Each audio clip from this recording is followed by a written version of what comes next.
Hey everybody, this is Brian. Welcome to the third Flutter tutorial. Just posted the first two the other day, and as you can see, I've already got a few hundred on each one in comments and some thumbs up. So everybody seems to be really interested in Flutter, so we're just going to continue on down the path here. Now, to back up, we have to learn Dart before we can learn Flutter. Looking at the tour of the Dart language, you can see how they kind of, if you go in, they cover variables, keywords, variables, built-in types, which we've covered, but then they jump to functions, which if you're new to programming, really doesn't make a whole lot of sense. If you remember, a variable is something that'll change, where a const or a final is something that will not change. A function is a way of organizing that into a logical group, but you haven't yet used variables. You don't really know what to do with them. So we're going to actually skip down to control flow statements. So control flow statements are exactly that. They control the flow of a program. And the first one we're going to cover is if and else. So let's just crack this open here. We're going to make a new Dart console application, and we're going to call this flow1. And while that is thinking, we're going to skip back here. So some of you may be confused and go, why are you jumping to control flow statements? You're not talking about functions. We're going to talk about functions after we deal with control flow statements. The reason being, you know what a variable is, like I said. Now you need to know what to do with the variable. It's something that will change, but how do you handle that change? What do you do when the change occurs? So that's what we're going to really cover today. So let's just get rid of this and get rid of that. Once again, the structure of our application, we have got our main.dart in here. And if you're wondering what this lib is, this is just part of that demonstration code that let me undo all this. It's part of that demonstration code that comes with the template. Really, they're just importing this, which we're going to cover in a future tutorial. But for right now, you can safely ignore it. Now, if you go back to our previous tutorial, you'll see that, ta-da, there is a variable here called arguments. So this main function already has a variable, so something's going in here. An argument is something that is passed to your application when it is first started. Something we're not going to really be dealing with, but just be aware that that's there. That's how you can tell a program, start just normally, or start and open this file, that kind of thing.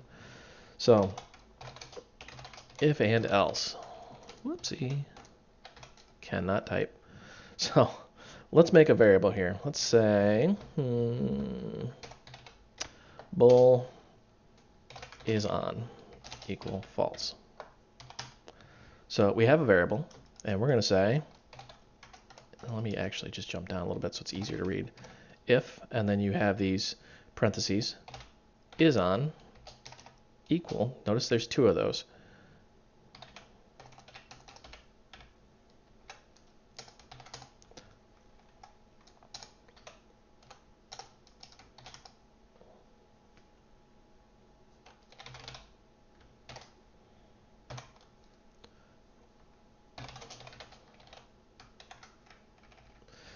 Now there's a bit of a heated debate in the programming community, and I'll get to this in just a second as I can't multitask today.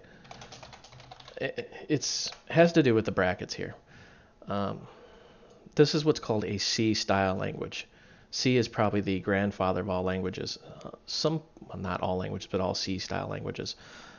C was meant to make assembly easier. C is actually kind of challenging, but so you have these brackets, and this denotes a scope or a block of code. You notice how there's two of them here. You notice how there's here and here. And actually, in this IDE, if you click on one, it shows you where the ending one is. So there and there, there and there. That's your scope. So what we're really going to learn right now is two quick things. First is variable scope, and what is the if and else statements. But the religious battle, if you will, is where to put this little bracket. Some people like putting it down here. Some people like putting it up there. Now, when I say up there, what I really mean is you take this and you put it on the same line, like that. It doesn't really matter where you do it. Some companies have coding guidelines and standards that you should really follow, but just know that you need a start and end bracket to denote scope. So what is scope? I'm glad you asked. Okay. So let's make another var. Let's call this var kitty equal, I don't know what to name a cat. Let's just call it cat. Why not? So let's run this, see what happens. it is off. So we've got our variable, bool is on equal.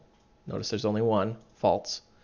If, so this reads like a statement here, if, and then we have our parentheses.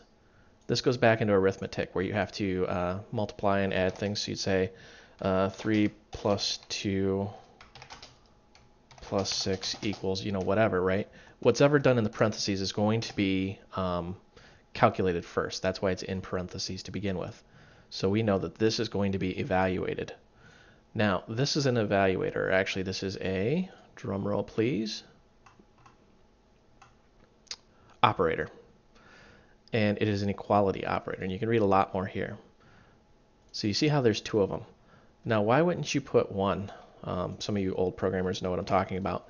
If you do that, what you're really doing is you're assigning the value, much like you're doing up here, is on equals false. So when you do the double, you're saying is on is equal to, if is on is equal to whatever the value. So that's why it says it is off. Now, if we change this to true and run this, it is on. So you can see how you have control flow here. This statement is being executed because it is true. If we flip it back to false, then this statement will be executed along with this variable being created. So let me add some comments here. Inner scope, outer scope. Did I misspell outer? That'll be embarrassing if I did. I don't think that's outer. That's otter. Anyways, it's not even otter. Man, cold medicine, I'm telling you. So scope, anyways. Scope goes in a logical order, or you should say top down. So for example, is on, notice how we can actually access it here. Let's actually do it like this.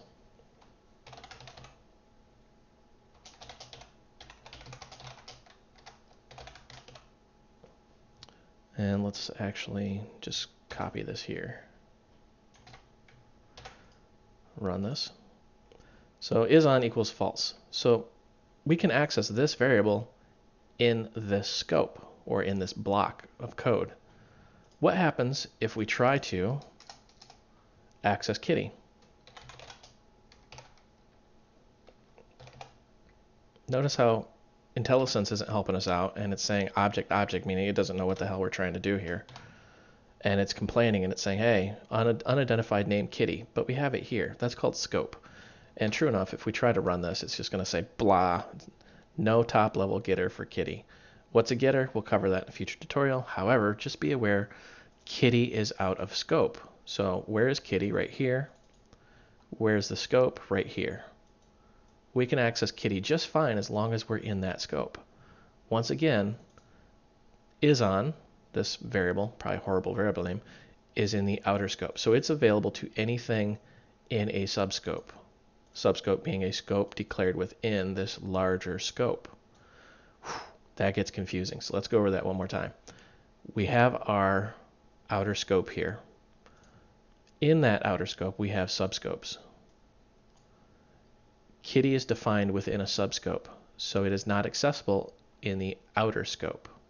However, variables described in the outer scope are available on the inner scopes. Is that even the right way to say it, inner scope? Somebody correct me if I'm wrong. But if we simply move this print statement up here, we can see it runs just fine. So that is a very quick lesson on if and else and is on. So what's the difference between if, else, and, scroll down here, whoa, we went way too far. Else if, you'll see this a lot. What's really the difference here? I just stuttered, that was embarrassing. Anyways, the difference between if, else if, and else. Let's figure this out. Let's just do the magic of copy and paste, change this around a bit. Actually, no, I want to keep this as an example. Let's say int test equal 1. Why not? Why are you indented? I don't like you. All right, so if test equal, let's say 2, Now, if you're going to choose a bracket style, you should be consistent in that style.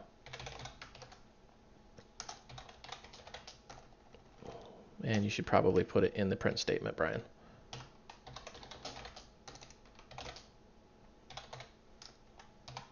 All right, so we've got our little else here.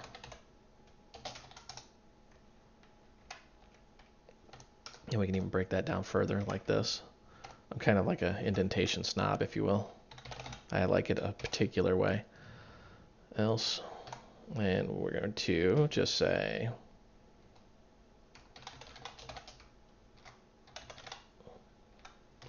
now from our scope conversation, we know that we can access this variable because it's in the outer scope.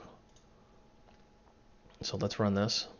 So test is 1. So this got executed, not this. So let's just copy this again and see what happens.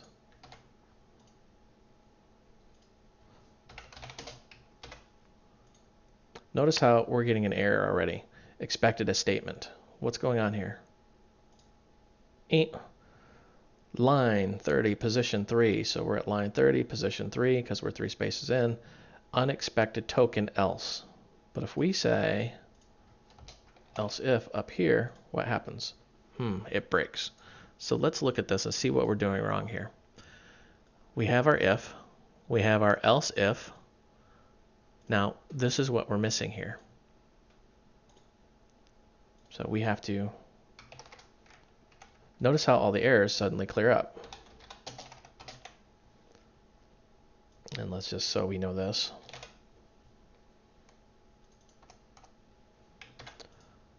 Run that.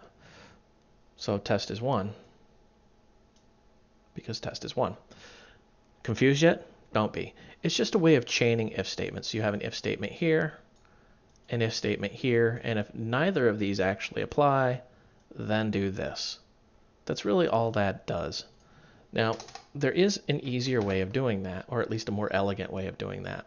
But before we cover that, I want to talk about comparisons in the if statement itself.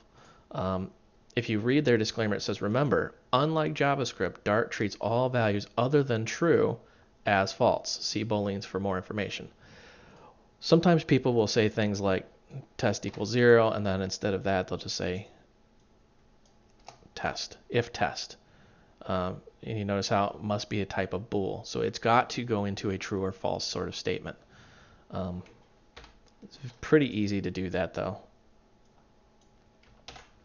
So now we're going to cover what's called the switch statement. It's called switch in case, and I think that'll probably wrap up for this tutorial. So this looks just horrendous. What is this thing? Okay, let's break it down a little bit. You've got switch. Now think of this as a giant switchboard on off, right? You've got a dozen switches in front of you, and you can flip each one on and off. So here's the variable. So we've got var command, and then we've got our evaluator, the parentheses, and then we've got a scope. So within this scope, we've got a bunch of cases. Now think of these cases as shorthand for if else. We're going to rewrite this whole thing. So using the test,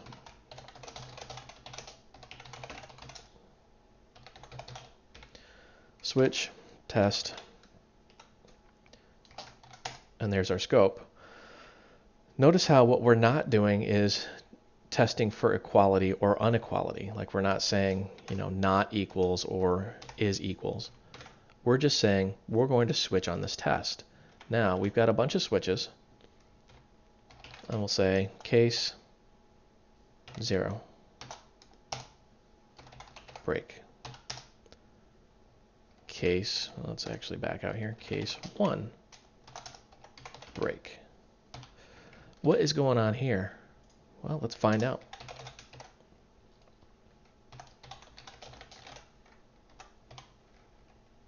Nope, test is not 1, test is 0. Derp. I hate having a cold. I feel so just out of it when I have a cold. It's finally going away, but man, what a long road this has been. All right, so you can see up here our variable is 0. So what's going to happen? And let's actually define this out here. Switch. That way we can really see what's going on when we print these out. Run this bad boy. And you can see switch test is 0. So really what we're doing is pretty much the same thing. It's just we don't have all this if-else gobbledygook. So this monstrosity right here is the same thing as saying case equal 1 inside of a switch. So here's our switch, here's our switch. Now, one thing you should know is there is an invisible scope here that you don't really realize. So let's just say var dog equal Sam.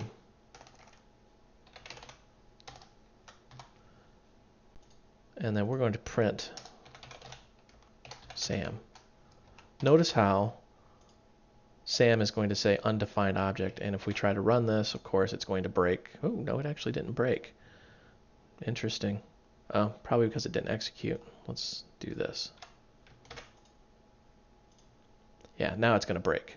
So that's how you'll find some errors in your code. Like if it's working just fine one time, but then not working another time, check your scope. The invisible scope is between the case and the break. Think of the invisible brackets being here and here. Each one of these cases is a little switch, like a light switch, right? So we've got 2 of them here. We are declaring this variable inside of this switch, or this case. It's not declared here. Therefore, this code gets executed when it's 0. This code gets executed when it's 1. So if this code's executed, this variable's never created. You see the catch-22 now. So if you wanted that, you would either have to make that in each one, or better to do it up above. Now let's get rid of that and get rid of that. And let's see if this works. Nope, no top level getter for Sam declared. So you'll have to understand that scope here is a little wonky and a little crazy sometimes. So you just definitely want to make sure that you declare your variables in the proper place. Now, why isn't this working here? That's a good question, and honestly, I don't know. In other languages, this works just fine. So why is this not working? Probably because I have the wrong variable name altogether. So let's retest all of that. That was embarrassing. So let's print dog. I may be wrong. I'll be flabbergasted if I'm totally wrong here. All right, so back here. Test is 1, so this will execute. Yeah, all right, so, and if we put this here, it suddenly works, but it would be much better to actually put it up above right here. All right, sorry for that little confusion. That's also a good conversation we should have is variable names. If your variable doesn't exist, you're going to get an undefined error, as you just saw. So that in a nutshell is the switch statement, but there is one little question we have, one naggy little question. What is default? You notice how it's case, default. And what does break mean? Well, let's try something here. Let's actually make a case 3, print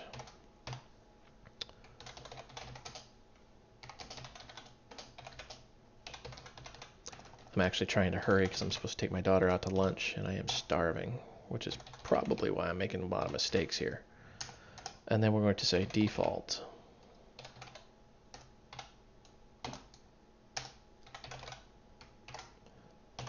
No idea. Wow, I can't even spell no today. I'm going to go get some food here right after this video because I am just dying. I'm going to go get some hot wings, man. I'm hungry. All right, so we've got our cases here, and we're just going to put a hard return so that it's easier to read here. So we've got our case here, our case here, our case here, and default, which is actually a case. So let's change our test to a different number, something that we're not accounting for, and run this. See how it says no idea. So default is basically a giant else. It's this else statement here. We're going to switch this back to, let's say, did we totally skip 2? We did. That's just odd. Somebody's probably yelling at their monitor going, there's no 2.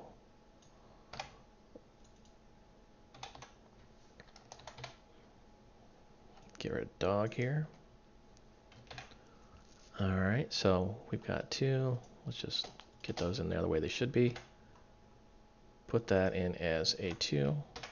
run it just to double check. Test is 2. Now, let's talk about these breaks. Let's actually comment these out, see what happens. Notice how last statement of case should be break, continue, rethrow, return, or throw. What does that mean? We're going to get into that in a little more in depth in future tutorials, but right now you need to understand what's happening. Break is like hitting the brakes on your car. It stops execution of the code. If we change break to continue,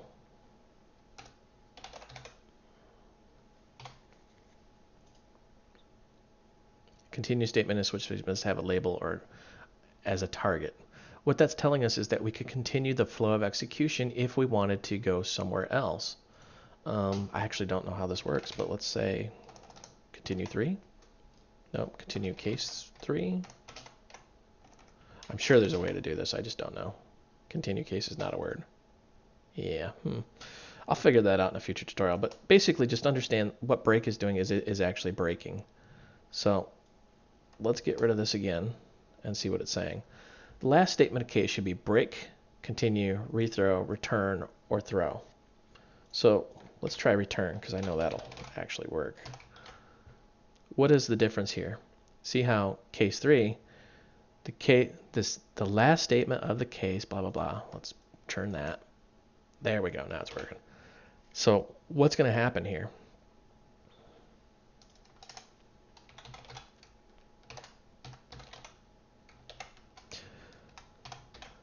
All right, pop quiz, everybody. Based off the current code, test is equal to 2. What do you think is going to happen? Is it going to print done or is it not based off this code? Let's find out. There's no done. But if we switch this, whoops, and rerun it, see how done suddenly appears.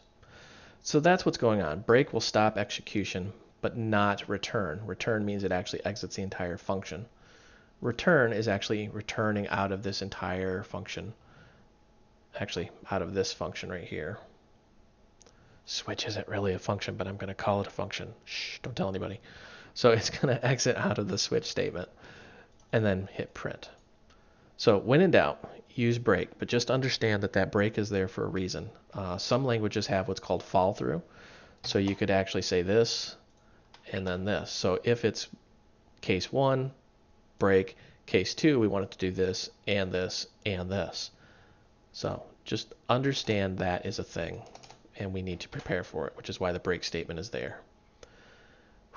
Well, that is a lot of talking and typing, and I'm going to go get some hot wings with my daughter. Thank you for watching, everybody. The source code for this and other tutorials will be out on my website, voidrealms.com. There is a link to GitHub, and let's just go out there. You can click on repositories, and what I do is I have individual repositories, but then I have a master repository that has the individual lessons in there. These are called submodules, so you may have to use, it may not actually download with a full zip. You may have to actually use Git and pull the whole thing down. That way people can contribute to the code. If I make a glaring mistake and it is out in the world forever, somebody else can, submit it. If you found this even remotely helpful, my website and all this code is actually run purely off donations. You don't have to, obviously, but if you are a company and this is helping your employees learn, definitely donate. Anything that goes above and beyond what I use to run the website actually gets donated to charities. Other than that, thank you for watching.